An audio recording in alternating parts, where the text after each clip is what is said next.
La radio qui vous parle de NBA, c'est Radio Off Basket. Le basketball, c'est mieux à la radio.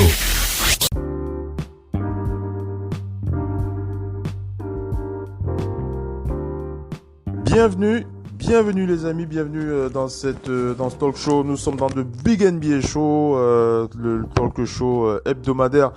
Pendant cette émission, on fait le point sur l'actualité de la NBA. Donc c'est la version longue des émissions Radio Off Basket, en complément des versions courtes qui sont diffusées sous forme de quotidienne régulièrement sur les parquets de la radio. Vous avez reconnu ma voix pour ceux qui sont connectés très régulièrement. C'est bien moi, Oncle Phil Basket. Vous le savez, je ne suis pas tout seul. Je présente toujours des talk shows accompagnés de mes partenaires.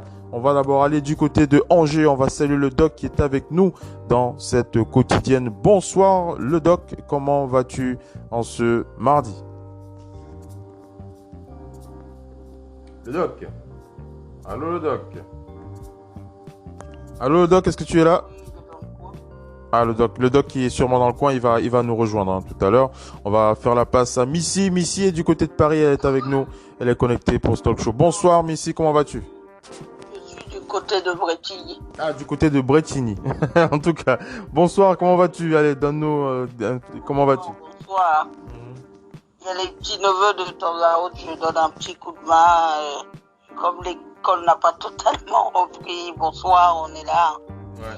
Et on reste connecté sur l'actualité qui est extrêmement mouvante concernant la NBA et la WNBA. Justement, il y a encore beaucoup de problèmes en suspens. Et je dois vous dire qu'on ne sait pas si se jouera quelque chose à Orlando. La WNBA elle-même, elle est également sur le pont. Il y a actuellement quelques défections des meilleures joueuses, notamment donc il y a notamment. On va rentrer en détail là-dessus puisque tu vas enchaîner avec ta chronique. Juste le temps d'enchaîner avec le programme dans The Big NBA Show. On va faire le point. Vous l'avez entendu, Missy qui a introduit cette actualité avec les joueuses de la WNBA qui prennent position contre la reprise. Missy va en parler dans sa chronique. Et dans la deuxième partie de ce talk show, dans le Big NBA Show, on fait le point sur les free agents NBA. Ces free agents qui pourraient faire bouger les lignes en NBA. Il y a des noms assez intéressants et on va partager un petit peu leur profil et voir comment ils peuvent faire bouger les choses. Voilà un peu pour les deux autres sujets. Sinon, si on a un sujet annexe concernant l'actualité, il y a plein de choses à dire. Vous avez entendu parler de Nikola Jokic qui a été contaminé au Covid-19 en Serbie. On va peut-être parler d'un petit peu de ça aussi si on a un petit peu de temps. Mais voilà, on va commencer très vite. On va attaquer donc cette chronique avec Missy, la WNBA, les joueuses de WNBA qui prennent apparemment, en apparence en tout cas, qui prennent un chemin opposé à celui des garçons. Missy, à toi la parole. Oui, le problème de la WNBA est double. C'est une saison en raison du Covid qui est raccourcie. La saison était déjà raccourcie. Ils n'ont pas eu véritablement de training camp et tout ça. Donc on a coupé des joueuses dans le vif. Et on sait que chez les filles, la contestation a été toujours importante. On se souvient de Philando Castillo qui était mort, à Minneapolis aussi. Ouais. Dans l'état du Minnesota à l'époque, il y a presque 5 ans, les joueuses avaient porté des maillots noirs, Black Lives Matter, et elle s'était vue infliger une amende qu'elle devait payer. Finalement, l'amende avait été levée. On sait que les filles, elles sont très portées sur ces questions sociales de ce combat qui s'engage aujourd'hui. Elles sont sur une autre voie pour se dire que c'est pas le fait qu'on joue qui va régler la question. Je te coupe pas, Missy, je t'oriente justement pour que tu enchaînes avec ta chronique. Qu'est-ce qui fait d'après toi que les filles les joueuses seraient donc plus impliquées que les garçons? Est-ce qu'on peut dire ça? Est-ce qu'on peut le dire que les joueuses sont plus impliquées que les garçons? Et si oui, comment est-ce que ça s'explique? elles sont autant impliquées, voire même parfois plus. Le problème, c'est qu'elles n'ont pas la visibilité médiatique. C'était le cas dans les années 60. Wyoming Antius, qui était la première sprinteuse à conserver un titre sur 100 mètres à pied. Elle a donc gagné en 64 et en 68. Ouais. Elle avait pris fait des causes pour Carlos et Smith. Elle avait fait publier une tribune qui était passée un peu inaperçue. Et le problème, c'est que lorsqu'on parle de George Floyd, il y a une autre affaire qui secoue énormément l'Amérique. C'est l'affaire de Breonna Taylor. Breonna Taylor est cette ambulancière qui a été abattue dans son sommeil par la police sans aucune sommation. Elle a été confondue avec un ancien habitant de cet appartement qui était recherché par la police.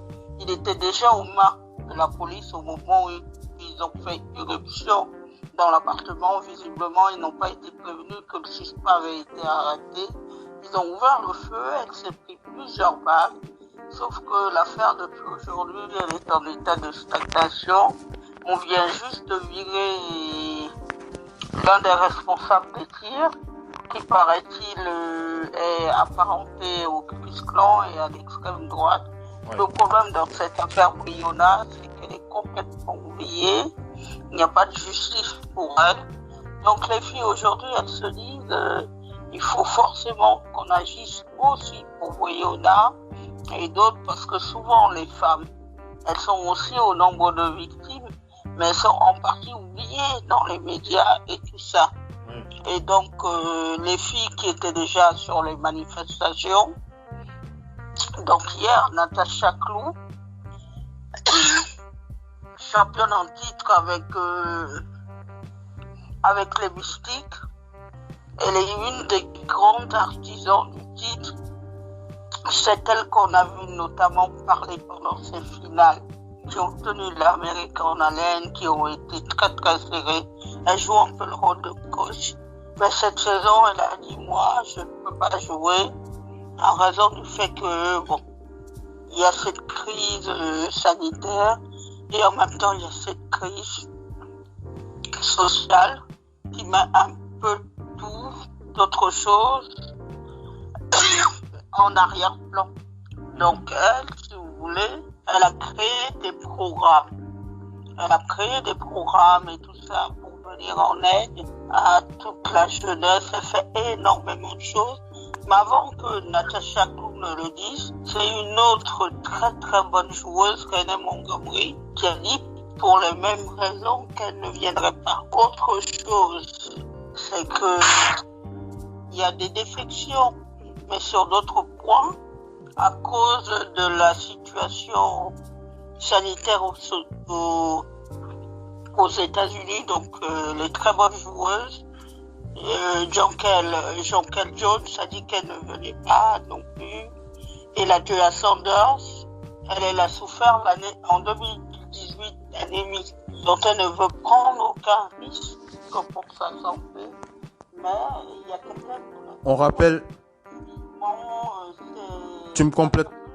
Tu me corrigeras si je me trompe, mais on dit, je pense que la proposition était de reprendre aussi dans une bulle à Orlando, non?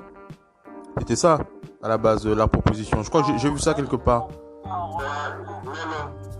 La WNBA, c'était où le doc ONP qui est là, le doc, c'était où? Je sais pas. J'ai cru voir ça quelque part. Mais si le doc est là, on l'introduit rapidement. Le doc, bonsoir, bienvenue sur le parquet de la radio dans The Big NBA Show. Comment va la forme? Le doc qui est de retour de Bruxelles notamment. Oui, je vous écoute depuis le début de l'intervention de Missy. Ça va? Et donc en fait. Non, le doc qui finissait de se présenter, après tu enchaînes. Le doc, tu disais que tu vas bien, ça va? Ça va, donc je suis content d'être de retour sur le parquet, de retour chez moi. Donc on fait toujours un petit tour. En tout cas, la semaine commence plutôt bien. On a la santé. Voilà, merci le doc. Alors c'est Missy qui a la balle dans sa chronique pour cette reprise de la WNBA. Juste Missy, juste pour cette petite parenthèse, il me semblait avoir vu dans les infos, j'ai pas retenu ça, mais j'ai cru comprendre qu'il y avait une négociation pour une reprise à Orlando. Bon, ça on pourra le vérifier ou le revérifier. Mais ce que tu voulais, voilà, ce que tu voulais surtout préciser, c'est que les filles sont en majorité contre la reprise de la saison, contrairement à ce qui se passe en NBA. Vas-y, Missy. Elles sont, en fait, ça veut dire que en fait, les joueurs dominants sont elles pas pour revenir pour une partie, mais là, ce qu'on attend vraiment, c'est la décision d'Elena Delle Donne. Elena Delle Donne, c'est la MVP de l'année dernière. C'est l'unique femme à avoir réalisé le fameux 90, un peu comme Durant, Larry Bird. Il y a très peu de gens qui ont réalisé cette stat, d'être parmi les meilleurs dans toutes les catégories de statistiques de jeu. Et donc, Elena Delle Donne, elle, en fait, ce n'est pas une raison sociale, c'est tout simplement que Elena Delle Donne a la maladie de Lyme. Et on ne sait pas quelle est sa décision au jour d'aujourd'hui, si elle viendra ou elle viendra pas.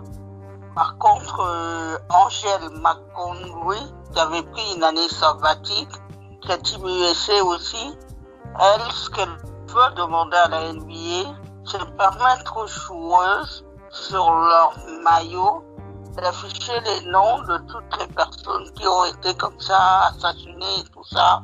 Donc elle a lancé une pétition, elle est revenue, mais plus au Atlanta Dream. Elle a signé avec les S, et donc elle est en train de négocier ça avec la NBA. Elle compte bien jouer la saison, mais elle ne veut pas que l'histoire en reste là. Donc maintenant, je pense que même si la saison se joue, elle est sur ce même registre. Il y a Miguel aussi, Neka qui veut aussi faire comme elle. Mais même si la WNBA se joue, ça va être difficile. Parce qu'en plus de tout ce qui est problème social, les filles s'aperçoivent aujourd'hui qu'elles voyageront, elles doivent quitter les États-Unis quand elles n'y sont pas pour aller jouer en Europe, en Asie. Elles sont un peu globetrotters et on passe souvent le temps de peser dans toutes ces discussions. Pour celles qui se retirent, elles disent vraiment vouloir maintenant et elles en parlent. Elles sont même alliées avec quelques rappeuses, des rappeuses indépendantes qui disent mais il est temps que la voix de la femme noire soit portée et que le combat aussi pour la femme noire soit porté. Donc il y a les deux versants de la chose qui sont, ma foi, pas incompatibles. Mais bon, c'est clair qu'il y a une fracture au sein de la société américaine qui est extrêmement importante. Certains ne croient pas que c'est parce qu'ils joueront que les choses s'arrangeront. Il y a des joueurs qui ont dit que eux, ils ont joué au moment de l'assassinat de Martin Luther King. Maintenant, avec les réseaux sociaux, tout ce qui se passe, bon, c'est vrai que il y a presque 2 saisons maintenant, Maya Moore s'est retirée du basket pour mener ses combats sociaux. Elle s'est souvenu encore récemment, elle a dit il y a besoin que ces luttes-là soient menées. Maintenant, on peut comprendre que les filles touchant encore moins que les garçons, elles n'ont pas envie de perdre de l'argent. En plus, cette affaire intervient dans la première année de cet accord historique qui a été signé avec la WNBA. Donc, il y a beaucoup d'embûches. On ne sait pas comment ça va tourner. Mais en tout cas, je sais que celles qui ne jouent pas, celles qui joueront, il n'y aura pas d'animosité. Et le combat, il est difficile à cerner aujourd'hui parce qu'il est aussi bien sur le terrain, il est aussi bien sur le terrain court. Quand on joue au basket, ça représente quelque chose. Et qu'en dehors des terrains, dans les manifestations, or, quand elles vont être dans un endroit fermé, elles ne pourront pas se déplacer. Ça va être compliqué, si vous voulez, de manifester. Certains disent non. Les conditions ne le permettent pas. Et moi, pour ces filles-là, je les comprends aussi. Donc on peut dire Missy, on peut dire Missy qu'actuellement elles sont encore en négociation vu qu'aucune décision n'a été prise. Non. Qu'est-ce qu'on peut dire? La décision de jouer a été prise. D'accord. La décision de jouer a été prise. Par contre, les top joueuses ont décidé elles de ne pas participer. Certaines, pas tous. Pas tous. D'accord. Donc ils vont mettre en place, ils vont mettre en place une free agency pour combler les manques, quoi. Oui, mais chaque joueur doit maintenant se décider si elle vient ou elle ne vient pas. Est-ce que tu as pu avoir regardé un petit peu l'info pour la date limite à laquelle les joueurs doivent envoyer leur... Jusqu'à quand elles doivent se prononcer? Parce que je crois que du côté des garçons, c'est aujourd'hui, c'est ce soir. Du côté des filles, on regardera. Ils se sont prononcés au Congo. À mon avis, vu que la saison doit démarrer dans pas longtemps, ça m'étonnerait que c'est beaucoup plus de temps. Pour en parler. Oui, mais en tout cas, on sait que Mayamou n'a pas annoncé de retour. Donc, elle sera de nouveau pas là, une deuxième saison. Natasha Clou qui s'est retirée. Jean-Kel Jones, René Montgomery. Et il y en a quelques-unes encore. D'accord. Mais certains, il faut le dire, se retirent aussi pour des raisons de santé. Parce qu'avec... Comme tu l'as expliqué avec, comme tu l'as expliqué avec de la donne, c'est ça? Voilà.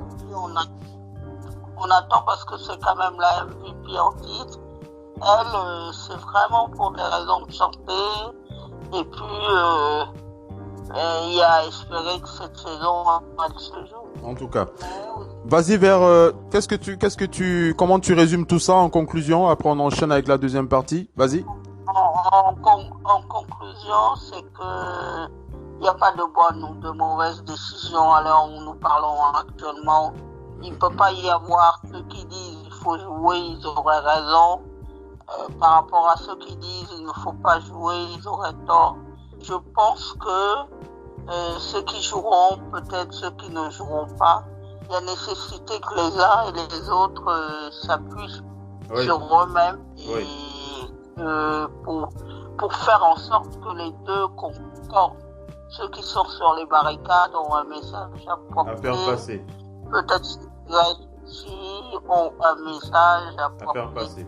Voilà. Donc les deux ne peuvent pas être compatibles, ni les filles, ni les garçons, mais c'est à l'image de toutes nos sociétés actuellement, y compris en France, un peu partout, tout est fracturé, donc voilà quoi. Voilà. Allez, on espère véritablement, on espère que ça va bien, que ça va évoluer dans le bon sens. On va dire ça comme ça. Et comme tu l'as dit, Missy, je suis d'accord avec toi. Il y a pas de chemin noir, il y a pas de chemin gris. En tout cas, il n'y a pas de position parfaite. Hein. Je pense que même dans l'aspect global de cette discussion, j'ai entendu plein de joueurs s'exprimer. En tout cas, je parle des garçons. Dans la quotidienne d'aujourd'hui, on a diffusé la prise de parole de Tobias Harris et de Draymond Green qui sont contre les prises de parole de Kyrie, mais ils s'accordent tous pour dire que la NBA doit forcément, que la NBA doit utiliser ces plateformes, doit continuer à permettre aux joueurs d'utiliser ces plateformes pour s'exprimer, et ça doit aussi permettre aux joueurs de jouer, bien entendu. Ceux qui ne veulent pas jouer comme Davis Bertans ou encore Trevor Ariza ont le choix de ne pas jouer. Trevor Ariza, il a précisé que c'est un problème de justice lié à la garde de son fils de 12 ans. Oui, on en a, voilà. Allez, on va enchaîner avec la deuxième partie de ce talk show, les amis, dans The Big NBA Show. On va faire le point sur les gros free agents. Comment est-ce que les free agents, comment est-ce que nous les voyons dans cette fin de saison? Dans cette fin de saison, on rappelle que la saison va reprendre le 31 juillet et qu'il y aura donc 8 matchs de saison régulière à jouer. Avant d'enchaîner avec cette deuxième partie, je vérifie les avec le doc. Le doc, tu es là? Le doc? Voilà, deuxième partie de ce talk show avec le Doc ONP, mais je voulais d'abord faire le point sur le CBA, la convention collective qui autorise donc les parties à reprendre les activités de la NBA. La convention, la nouvelle mise à jour de cette convention collective qui tient compte des dernières recommandations de la NBPA a donc été adoptée aujourd'hui. À savoir que concrètement, ça veut dire que les joueurs et la NBA, l'association des joueurs, le syndicat des joueurs et la NBA sont d'accord pour reprendre la saison au 31 juillet. Ils ont simplement paraphé quelques détails liés notamment à l'assurance des joueurs qui seront du côté d'Orlando, puisqu'on rappelle que il y a une assurance de plusieurs millions de dollars qui va couvrir l'intégralité des risques liés aux joueurs qui seront donc à Orlando. Donc quand je parle des risques, c'est les risques de blessures, les risques de contamination, etc., etc. Donc je crois que c'est le dernier point sur lequel, l'un des points les plus importants sur lesquels les joueurs avaient une crainte. Donc la NBA a apporté une réponse. La convention collective a donc été adoptée aujourd'hui et c'est aujourd'hui, je pense que même c'est ce soir, la date limite pour les joueurs qui ne souhaitent pas rejoindre la bulle d'Orlando de se prononcer. Officiellement, on a déjà deux annonces officielles. On a Davis Bertans, on en a parlé. Davis Bertans qui s'est fait rabrouer par Evan Fournier, et Davis Bertans qui n'a pas hésité à lui répondre. Je sais pas si vous avez vu l'échange de mots entre Davis Bertans et Evan Fournier sur les réseaux sociaux. Je vous raconte la petite histoire. Je vous raconte la petite histoire. Davis Bertans, après l'officialisation de son retrait de la saison, Evan Fournier il a un petit peu il a exprimé son désaccord. Voilà, il a un petit peu taclé sur Twitter et Davis Bertans a répondu. Donc ils ont fait un petit échange sur les réseaux sociaux. Voilà, c'est pas très méchant, mais bon, je pense que les prochains matchs qui vont opposer les Wizards au Magic, notamment la saison prochaine, vont être intéressants. Voilà, donc ça c'est un petit point. Allez, enchaînons avec les free agents. Ces free agents, on va pas parler de tous les free agents, hein, on va juste parler des gros free agents. On commence par un clin d'œil à Joakim Noah. Joakim Noah, le français du côté des Clippers, qui va donc logiquement signer son contrat pour la fin de la saison. Petit commentaire sur Joakim Noah, on va commencer avec le doc. Le doc, Joakim Noah aux Clippers, qui va enchaîner jusqu'à la fin de la saison. C'est une bonne nouvelle. On attend du français qu'il puisse apporter son énergie. Pourquoi pas une surprise, une finale, et pourquoi pas une bague. Le doc, Joakim Noah. Oui, ça fait plaisir qu'il puisse se retrouver dans une équipe qui joue le titre. Et que peut-être que c'est, comme on disait, l'occasion pour lui. Parfois c'est sur un destin, c'est le coup de pouce du destin comme ça, tu es sans club, tu rames pour trouver quelque chose depuis et dès que tu trouves, tu prends une bague. Ce serait une très belle histoire.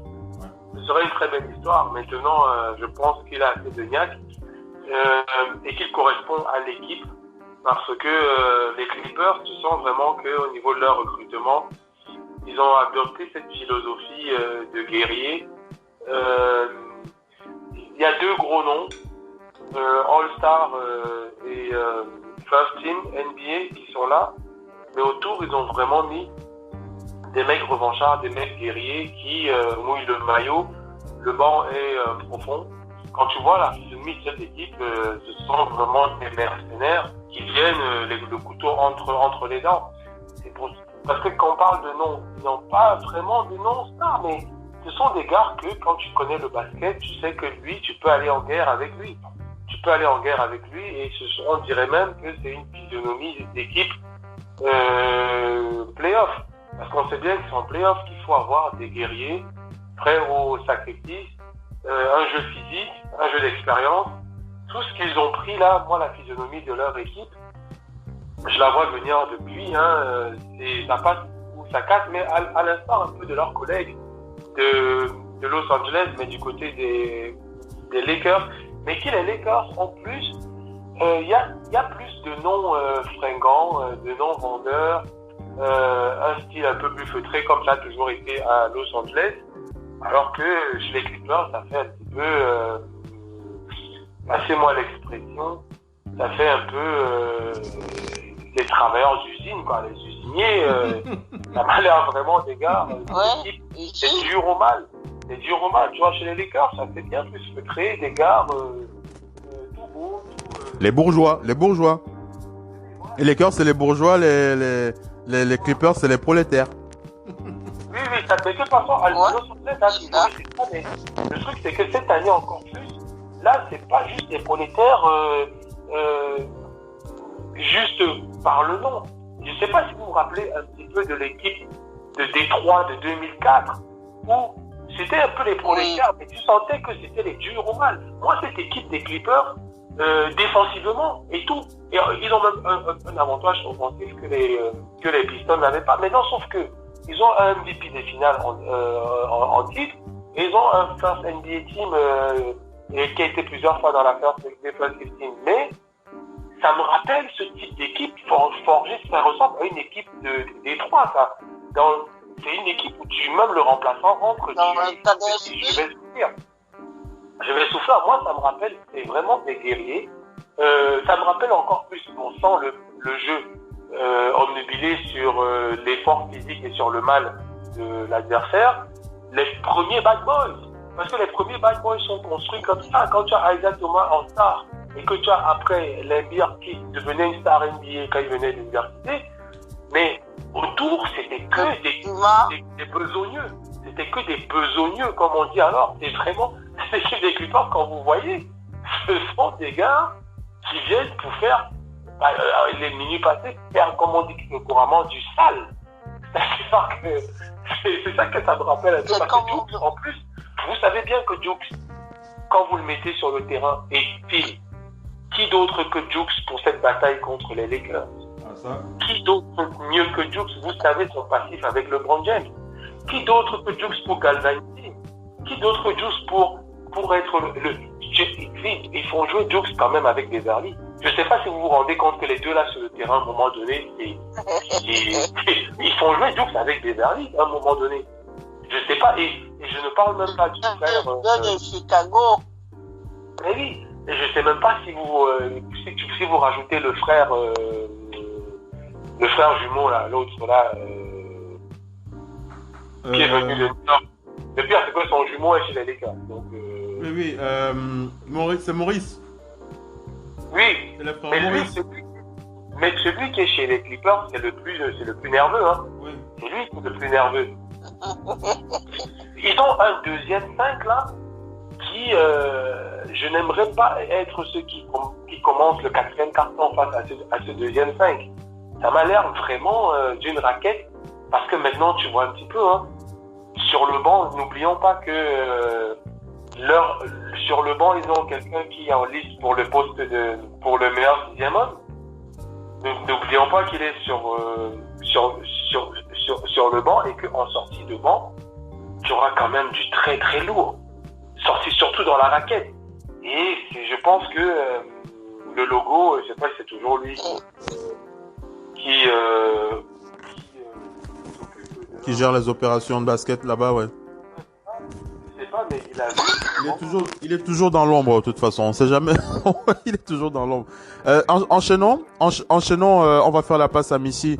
Enchaînons, on va faire la passe à Missy dans cette liste de ces free agents. L'objectif, véritablement, c'est d'avoir votre avis sur ces free agents par rapport à leur possibilité d'être performants et d'avoir un meilleur contrat et de bousculer aussi les lignes dans leur équipe. On a commencé avec Jukes et les Clippers. Le Doc One P, tu l'as dit, c'est quelque chose d'intéressant, c'est quelque chose d'intéressant pour cette équipe Jukes, c'est une force en plus, ça c'est clair. Missy, je te fais la passe avec DeMarcus Cousins. Je te fais la passe avec DeMarcus Cousins aux Lakers de Los Angeles. DeMarcus Cousins, les interrogations sur lui sont toujours aussi fortes, hein, on rappelle, hein, DeMarcus Cousins qui en 2 ans a enchaîné rupture du tendon d'Achille, déchirure du quadriceps, rupture des ligaments croisés, considéré depuis ses débuts comme l'un des intérieurs les plus doués de la Ligue. DeMarcus Cousins est désormais au plus bas et il a l'occasion de se rappeler aux bons souvenirs des clubs. On rappelle que d'après le calendrier initial, il devrait retrouver les parquets lors des playoffs courant mai avant que le coronavirus n'en décide autrement. DeMarcus Cousins intrigue et reste une force en poste bas. En ce sens, il pourrait décrocher un rôle joker en sortie du banc chez les Lakers s'il est à 100% de ses capacités. La question, Missy, que je te pose, c'est est-ce que tu vois DeMarcus Cousins finir cette saison? Est-ce que tu le vois briller en cette fin de saison? Moi, personnellement, j'ai beaucoup de mal au vu de ses blessures. Moi, je le range plutôt dans la catégorie. Moi, je le range dans la catégorie Kevin Durant, Kyrie. Pour moi, il devrait plutôt revenir la saison prochaine. Comment est-ce que tu réagis? Je ne le vois pas revenir du tout cette saison. Même s'il revient, mais l'année dernière, ça m'a fait mal au cœur de le voir comme ça avec les Warriors. Il est au moins à 5, il n'était même pas à 50%. Je crois même pas que pendant les finales, Warriors, il était même pas à 50%. Et un de Marcus à 80%, les Warriors l'emportaient. Mais bon, on peut toujours réécrire l'histoire. Mais comme on l'a toujours dit, revenir de blessure, c'est extrêmement compliqué. Même Kobe Bryant, pourtant très très beau sœur, n'y est pas parvenu. La seule personne qui a très bien réussi ça, c'est quelqu'un qui s'appelle Dominique Wilkins. Quand on cherche les joueurs qui sont revenus de blessure sur leur niveau, sur le niveau avant blessure, on sait, il y en a qu'un, c'est Dominique Wilkins. Et d'ailleurs, on le prend toujours, on cite toujours l'exemple. Maintenant, quant à ce qui est de Marcus Cousins, il y a 3 mois de confinement. Quand vous êtes blessé, il y a beaucoup d'appréhension.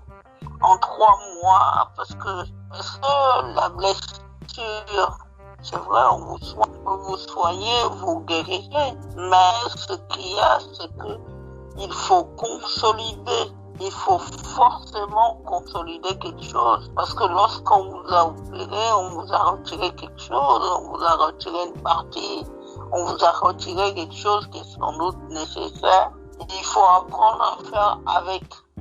Il faut apprendre à faire avec et apprendre à faire sans. C'est les deux en même temps. Donc, vous êtes dans une nouvelle situation. Vous n'êtes plus dans l'ancienne. C'est vrai que DeMarcus est un niveau dominant. Il y a beaucoup de rumeurs qui circulent à son sujet. C'est jamais bon quand il y a ce type de rumeurs et ce type de conversation. Qui sait dans quel état il va revenir, où en est sa rééducation. Et puis bon, DeMarcus Cousins a été là, dominant. Il a été bon, mais il n'a jamais été vraiment dominant pour porter lui tout seul une équipe, ne serait-ce même que vers les playoffs. On sait que tout le temps qu'il est d'amener Sacramento au playoff. Par contre, c'est quelque chose qu'on a vu avec Anthony Davis. Anthony Davis a été capable d'amener les Pélicans justement au playoff. Et avec DeMarcus Cousins qui est aussi très dominant, on a attendu ça, c'est jamais venu. Il a été aux Warriors, il a pu disputer les playoffs. Ouais, c'est dommage, c'est dommage.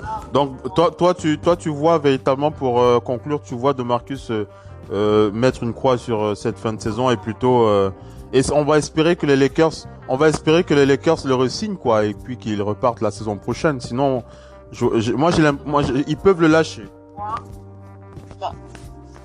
C'est mieux qu'ils mettent une croix, mais plus le temps passe sans jouer, c'est aussi problématique. C'est où vous vous situez par rapport aux autres. Sachant que moi j'ai regardé, puisque la NBA c'est quelque chose qui est extrêmement mouvant. J'ai regardé autre chose, moi. C'est les prospects de la NCCA. Les nouveaux arrivants, ceux qui vont être là la classe 2020-2021, il y a quelqu'un qu'on attend énormément. C'est un jeune gamin qui l'année dernière avait brillé au championnat du monde. Ce jeune gamin est malien, il s'appelle Oumar Ballo. Oumar Ballo. Soudaine-lui. Ouais. En tout cas, enchaînons d'abord avec, ta conclusion. Vas-y. Non, ce que je dis pour la conclusion, c'est que plus le temps passe, il y a beaucoup de jeunes qui frappent à la porte, prêts à prendre votre place. Maintenant, il va falloir qu'il ait un peu plus de chance et s'accroche aussi. Il s'accroche à ce qu'il peut là. Le Doc One P de Marcus Cousins, ça t'évoque le Doc One P de Marcus Cousins, ça t'évoque forcément un peu de tristesse, une fin de saison qui risque mal se terminer. En tout cas, moi, c'est un peu comme ça que je vois. Le Doc One P, comment est-ce que tu as envie de réagir à ce que tu as entendu par rapport à des Marcus Cousins? Comment est-ce que tu sens le truc, le Doc? Oui, mais je sais pas la gravité de sa blessure qu'il a encore eue. À ce qui paraît, il s'apprêtait à être prêt, mais ça dépend de son état d'esprit. Hein. Quand tu commences à comprendre et à te mettre en tête que tu n'es plus un joueur de capacité All-Star ou bien franchise player, tu te dis, moi j'aimerais essayer de participer, et surtout dans une équipe contender, et prendre une bague. Et après la saison suivante, je verrai ce que je peux faire. Parce que c'est vrai que c'est du boulot, et que on peut avoir besoin de lui dans de l'intensité.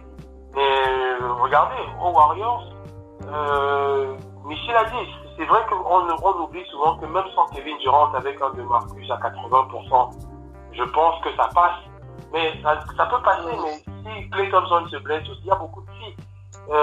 Comme il peut être, comme il a joué et Kevin Durant ne se blesse pas, mais Klay, il a une bague. Donc je pense. Allez, le Doc, si tu peux revenir une minute avant, le Doc. Oui, je disais précisément que si moi je suis de Marcus, j'y vais. Après, si je suis sa famille et je m'inquiète, son entourage proche, je peux lui dire d'attendre. Mais je peux comprendre que il se dit que dans les équipes contender, il peut apporter ses 10-15 minutes par match, voire le garbage time. Parce qu'il veut une bague. Et qu'après la bague, ce sera comme qu'il l'ait. Tant mieux s'il l'a pas, il aura essayé, mais ce sera comme une délivrance pour le reste de sa carrière. C'est-à-dire que beaucoup maintenant se disent, ouf, j'ai ma bague, maintenant je me lâche. Je joue pour le plaisir et pour aller prouver des choses. Retrouver une place de All-Star, retrouver une ligne statistique qui impose le respect. Mais c'est pour ça que je ne le vois pas, dans cette fin de saison, aller dans une plus petite équipe qui n'est pas contender dans le sens où il aura beaucoup de boulot, on va attendre beaucoup de lui et de son corps. Et je disais aussi que pourquoi j'irais, parce que ce mec, quand tu te blesses au tendon d'Achille, on voit bien que pour soigner avec son poids, pour soigner le reste, ça fragilise. C'est comme ça, pour soigner le tendon d'Achille, tu fragilises une autre partie, surtout avec ce poids. Donc, on a vu que son genou a été fragilisé. On a vu que ses cuisses, parce qu'il a fait beaucoup d'efforts, ses muscles de tout au niveau de la jambe, tout ça est fragilisé. Donc, il peut même se blesser en début de saison prochaine. Hein. Il pourrait ne pas jouer là. Il se lance la saison prochaine après un mois de blessure. Ce serait quand même terrible. Ce serait quand même terrible. Peut-être que je vois, hein, je suis désolé pour lui, j'espère que je me trompe. Mais son enchaînement de blessures montre que son corps ne supporte peut-être plus le physique que demande cette ligue professionnelle de basket américaine. Et on n'aura plus jamais le DeMarcus imposant, ça, c'est sûr, hein. Meilleur pivot.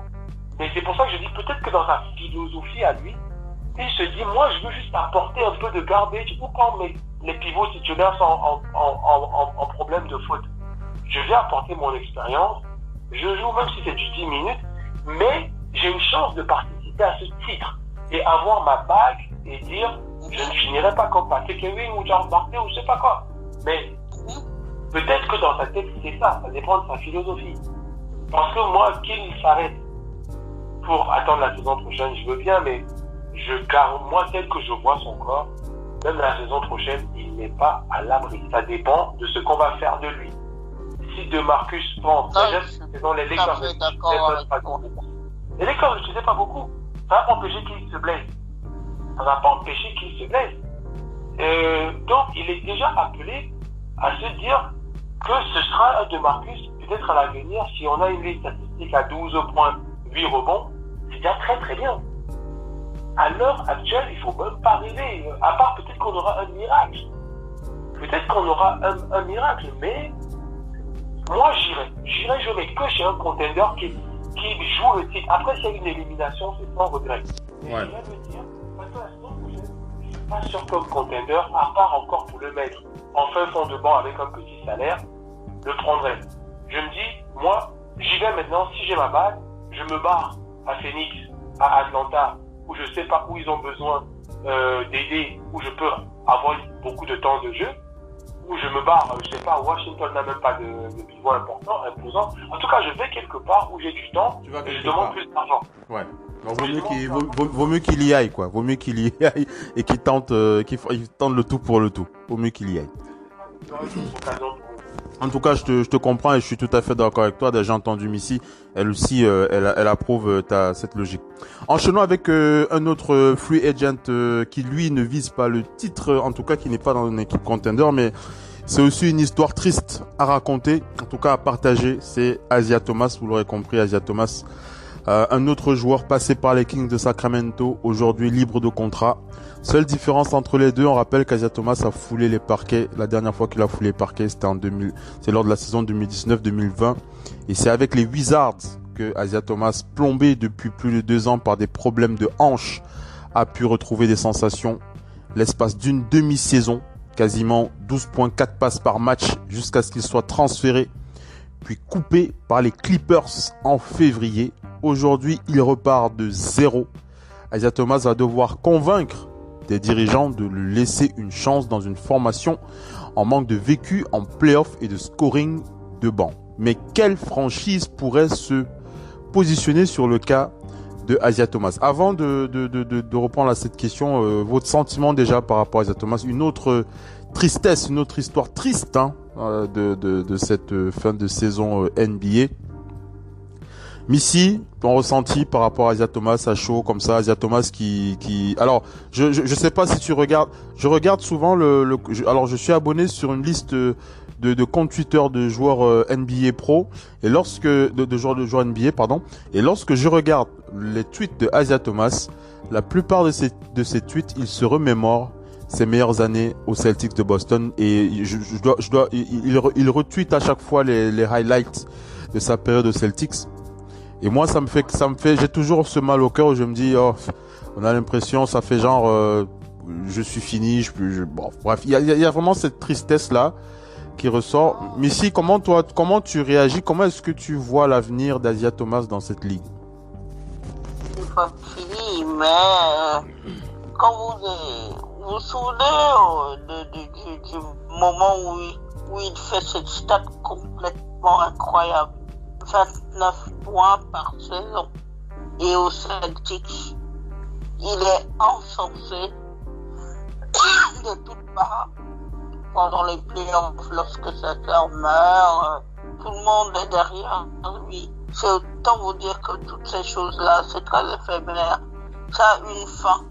Le problème n'est pas tant votre capacité que vous avez. Il a prouvé qu'il était capable. Il a énormément prouvé. Son problème est double.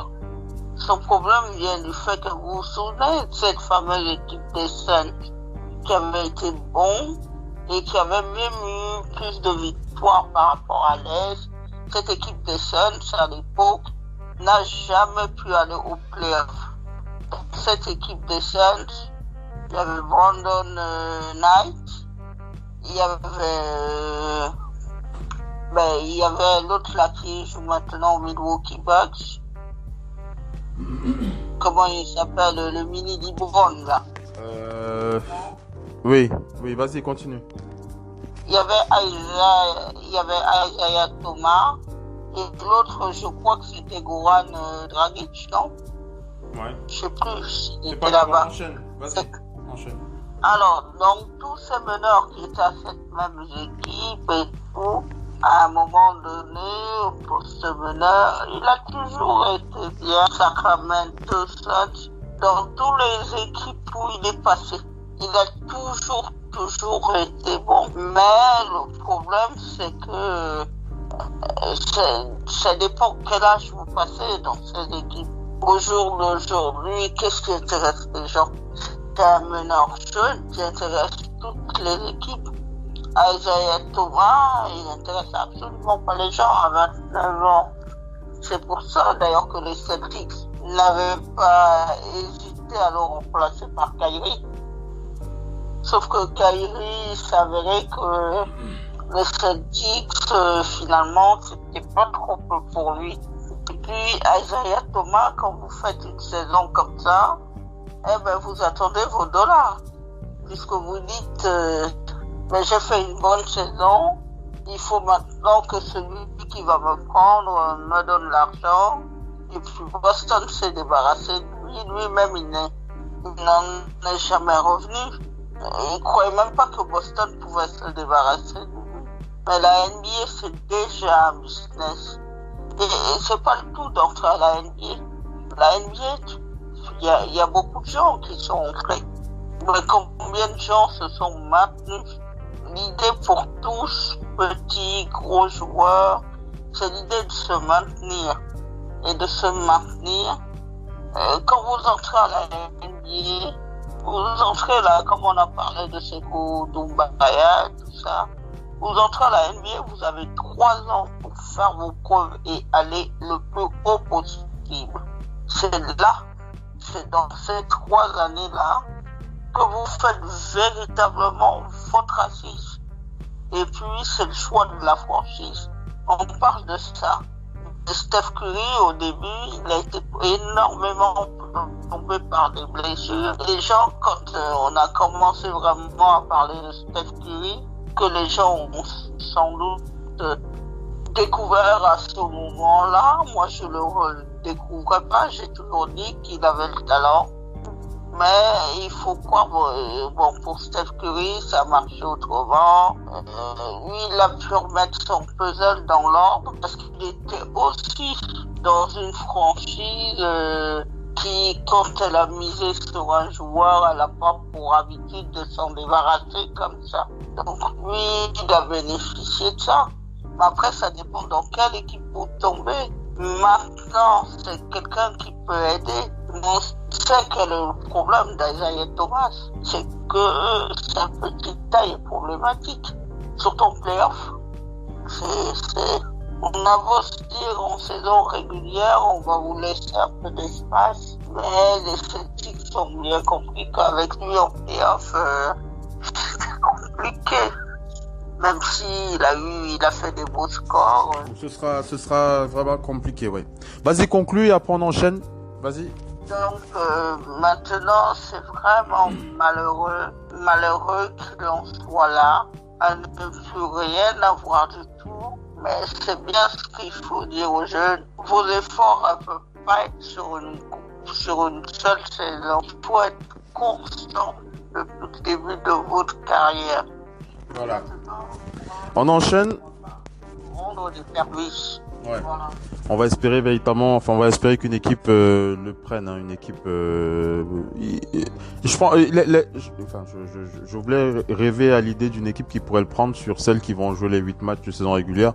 Mais bon, on pourra revenir dessus plus tard. Le Doc One Piece, je vais te faire la passe pour un autre free agent, comme ça on va enchaîner. On n'a pas beaucoup de temps. Le Doc One Piece, J.R. Smith. Le Doc One Piece, J.R. Smith, habitué aux joutes intensive en NBA, J.R. Smith, ce gros shooter à 3 points, n'est plus à présenter. Le Doc One Piece, tu le connais, absent de la NBA depuis quasiment 2 ans. Sa fin de saison en autre boudin du côté des Cavs, on s'en souvient. On rappelle qu'il a bientôt 35 ans. Mais il reste quand même une solution de choix pour le marché actuel des free agents, grâce notamment à son talent offensif connu et son expérience. On rappelle que les Lakers le surveillent depuis février. pourquoi pas un retour de un retour du côté un retour avec son capitaine légendaire LeBron James, pourquoi pas. Quand on t'évoque J.R. Smith, est-ce que tu vois un retour de J.R. Smith pour cette fin de saison, le Doc One P, ou pas du tout? Tu dis non, lui je vois personne le prendre. Le Doc One P, comment tu as envie de réagir? J.R. Smith. Oui, je te sens pas très motivé. J.R. Smith, vas-y. Pour moi, un joueur qui a joué autant de campagnes de playoffs et autant de matchs importants à sa place. Tu vois, pour moi, il a toujours sa place. Je prends toujours l'exemple aux Bucks, qui pour moi, on l'a vu en playoff dernier, le seul qui a surnagé quand ça devenait dur, c'était George Hill. Et parce que George Hill, il a un CV long comme ça. Parce que George Hill, parmi eux tous, c'est le plus expérimenté.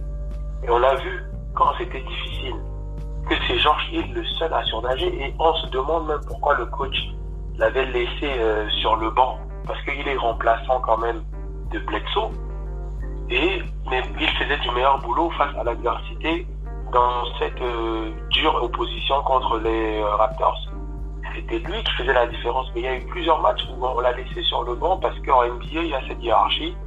Fait que le titulaire doit quand même toujours avoir sa chance. Et c'était une belle erreur. Donc, je prends, c'est juste cet exemple de George Hill qui jouait avec ce J.R. Smith à cette finale. C'est parce que c'est George Hill qui rate ce fameux lancer franc et J.R. Smith prend ce rebond. Mais combien de joueurs auraient pris ce rebond dans leur placement? Combien de joueurs auraient eu cette inspiration de passer derrière le défenseur pour prendre ce rebond? Donc ça fait partie de l'expérience. Aussi, pour moi, toutes les équipes, une équipe pourrait bien avoir besoin de lui. Maintenant, ça dépend des différents besoins. Allô? Je suis là, le doc. Vas-y, continue. On t'écoute. Vas-y, tu peux enchaîner. Vas-y.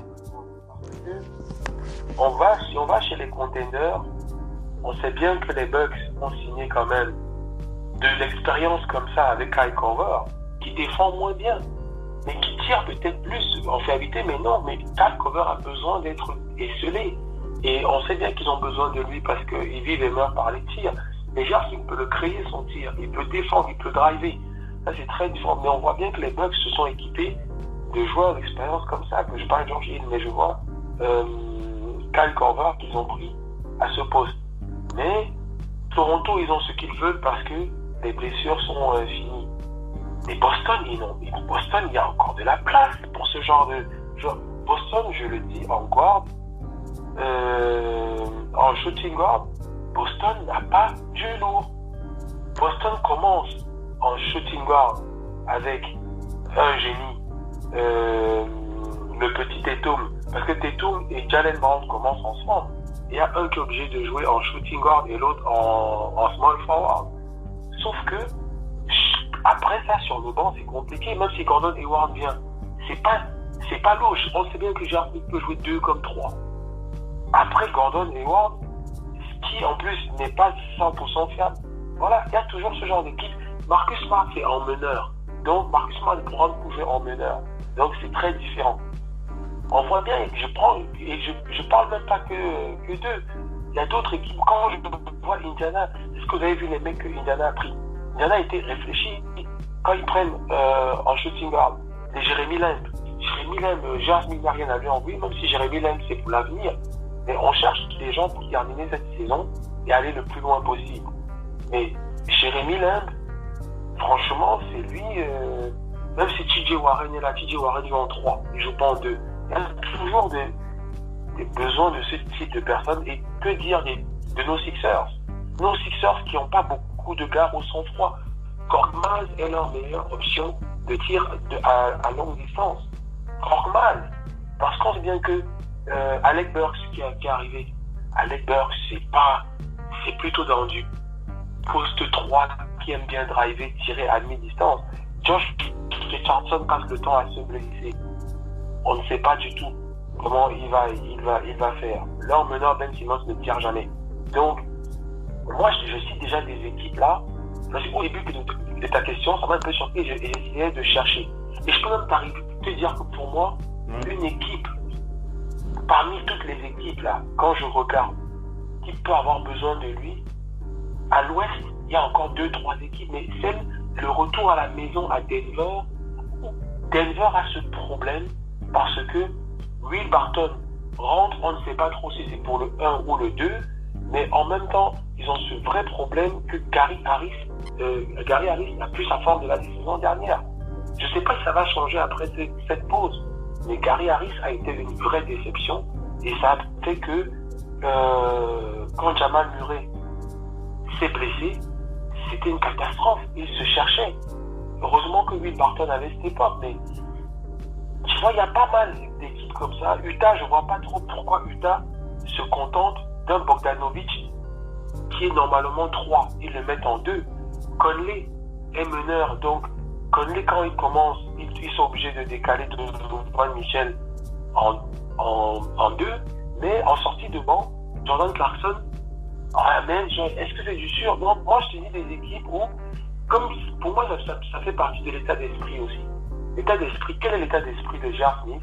Venir aider juste avec un petit temps de jeu et essayer de gratter du temps en prouvant. Là, dans ce cas, il a de la place parce que même au Thunder qui fait une belle saison, pourquoi c'est le petit Burton Deontay là, leur petit rookie, qui a fait sa place? Est-ce qu'il a de l'expérience comme J.R. Smith?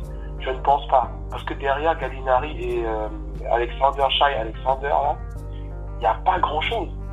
Ouais. Il n'y a pas grand chose. Malgré ça, ils font derrière ça, ils font une donc pour moi, il y a quand même de la place. Pouvoir gratter là-dedans. Il y a de la place. En tout cas, on a hâte de voir comment les choses vont évoluer pour ces joueurs. Il y a d'autres noms, bien entendu, qu'on va citer, mais on va pas en parler maintenant parce qu'on arrive à la fin de ce talk show, les amis. On va rappeler Iman Shumpert, qui, vous vous souvenez, Iman Shumpert, champion avec les Cards en 2016, qui lui aussi fait partie des free agents. Tyler Johnson, c'est du côté la dernière fois qu'il a juste du côté de Phoenix aussi. Jamal Crawford, tu l'as dit, Missy, Allen Crabbe, Jordan Bell, Gerald Green, Trey Burke, Jamal Crawford, voilà, tu l'as dit, Missy. Voilà, il y a d'autres joueurs, hein, Joe Johnson, Corey Brewer, Nick Young, Ren Anderson, CJ Miles. La liste est longue. Voilà, de toutes les façons, je voulais vous entendre sur ces 3 joueurs, hein, J.R. Smith, DeMarcus Cousins et Isaiah Thomas, qui ont ce parcours, cette fin de parcours assez triste et qui sont quand même dans le top, hein, des free agents le top des free agents de luxe, on va dire ça comme ça. On arrive à la fin de ce talk show. Missy, un dernier mot avant qu'on clôture l'émission dans The Big NBA Show. Missy? Oui, un dernier mot.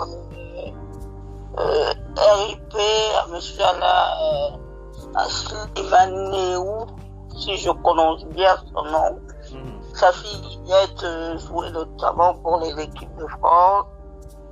RIP à ce monsieur décédé à 69 ans, un ancien élu, donc un élu municipal de l'Essonne, et était surtout il a été ancien président du club de basket d'Evry-Courcouronnes. Il a notamment beaucoup agi pour le basket essonnien, mais aussi de l'Île-de-France. Et paix à son âme, à Alain. Voilà. Que toute l'Essonne pleure, voilà. Merci. Quelqu'un qui est originaire du Cameroun et qui a fait énormément de choses pour le basket, voilà. Merci infiniment, Missy, pour cette pensée. Doc NP, merci d'avoir été connecté avec nous pour ce talk show. Le Big NBA Show à présent terminé. On va se donner rendez-vous pour la prochaine avec NBA No Limit. Le Doc, merci d'avoir été connecté ce soir. Merci à vous. Je vous souhaite une très bonne semaine à tout le monde. Et comme d'habitude, prenez soin de vous au niveau de la santé. Et on se retrouve à la prochaine, sans faute. On se retrouve à la prochaine. Merci d'avoir été connecté. C'était Oncle Phil Basket pour The Big NBA Show. On vous rappelle les quotidiennes NBA tous les jours dans les versions courtes et bien entendu les versions longues. La prochaine version longue, ce sera donc NBA No Limit. Ce sera jeudi. Diffusion à partir de vendredi puisqu'on enregistre jeudi dans la nuit et on diffuse vendredi sur nos réseaux. Merci Passez une bonne semaine les amis. Ciao, bye bye. Bye bye. Salut. Bye bye.